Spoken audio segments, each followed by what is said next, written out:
Assalamualaikum warahmatullahi wabarakatuh. Selamat pagi anak-anak, apa kabar semuanya? Baik? Alhamdulillah baik. Baiklah, sebelum ibu memulai mata pelajaran hari ini, marilah kita berdoa sejenak menurut kepercayaan masing-masing. Berdoa dimulai. Selesai. Baiklah, sebelum ibu memulai mata pelajaran ini, boleh ibu minta tolong untuk ketua kelas. Tolong dicatat siapa yang tidak masuk nanti pas habis mata pelajaran ini. Tolong kasih sama ibu ya. Nah, kita lanjutkan pembelajaran kita hari ini. Tolong buka buku pengantar ilmu sejarah. Nah, di sana ada pengertian-pengertian ilmu sejarah kan. Nah, yang ingin ibu tanyakan untuk Lydia, ya ibu mau tanya, apakah sejarah itu, Pak? Ya, benar. Sejarah dalam bahasa Indonesia berasal dari bahasa Melayu yang menyerupai kata sajarah dalam bahasa Arab yang artinya adalah pohon, keturunan, asal-usul, sisilan, dan riwayat. Nah, kata ini masuk ke dalam bahasa Melayu setelah akulturasi budaya pada abad ke-13, akulturasi yang kedua yaitu ketika masuk kebudayaan barat pada abad ke-19 yang membawa kata histori Belanda, histori Inggris berasal dari bahasa Yunani historia yang berarti ilmu. Terus sejarah ini merupakan cabang ilmu pengetahuan yang mengkaji secara sistematis keseluruhan perkembangan proses perubahan atau dinamika kehidupan masyarakat dengan segala aspek kehidupannya. Nah, yang terjadi masa lampau. Masa lampau itu sendiri merupakan sebuah rangkaian kejadian yang sudah terlewati, tetapi masa lampau bukan merupakan suatu masa yang final, terhenti atau tertutup. Masa lampau ini bersifat terbuka dan berkesinambungan sehingga dalam sejarah masa lampau manusia bukan demi masa lampau itu sendiri dan dilupakan begitu saja.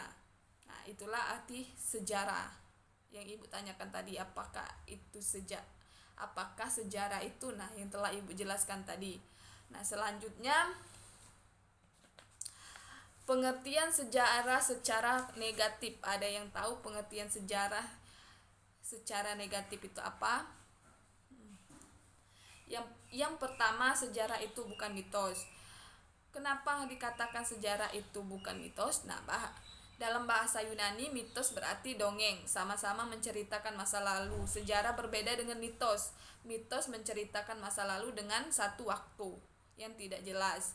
Dan yang kedua, kejadian tidak masuk akal orang kini orang kini. Nah, dalam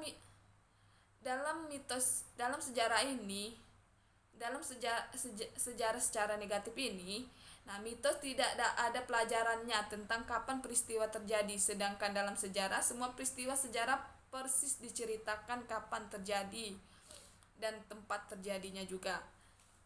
Nah, sejarah itu bukan filsafat.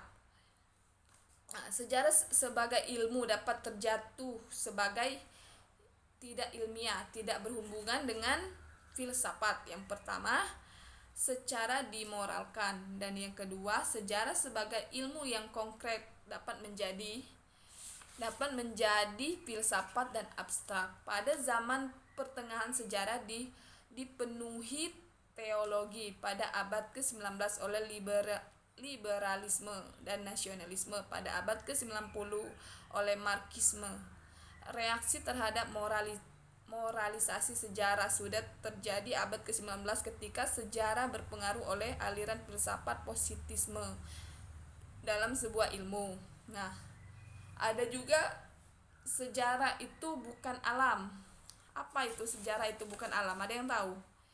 Nah, sejarah mempunyai cara sendiri dalam pekerjaannya. Sejarah sering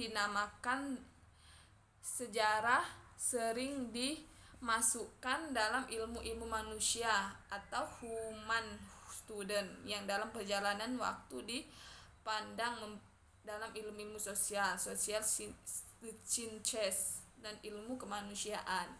Nah, terus ada sejarah itu bukan sastra. Apa itu sejarah itu bukan sastra? Nah, sejarah berbeda dengan sastra setidaknya dalam 4 hal. Yang pertama cara kerja, yang kedua kebenarannya, yang ketiga hasil keseluruhannya, yang keempat kesimpulannya. Terus ada yang tahu sejarah, pengertian sejarah secara positif. Nah, sebagai ilmu, sejarah terikat pada prosedur penilaian ilmiah secara juga terkait pada penalaran yang berstandar pada fakta. Bahasa Latin factus berarti apa yang sudah selesai. Ya.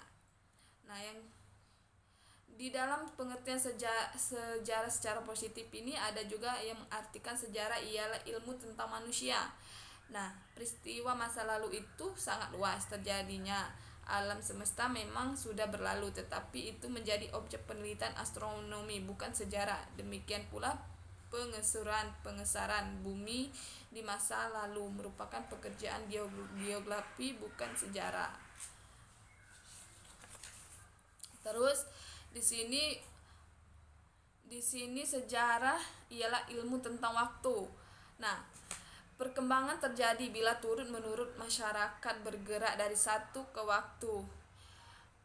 Biasanya masyarakat akan berkembang dari bentuk yang sederhana ke bentuk yang kompleks. Perkembangan mengendalikan tidak ada pengaruh luar dan pengesasan.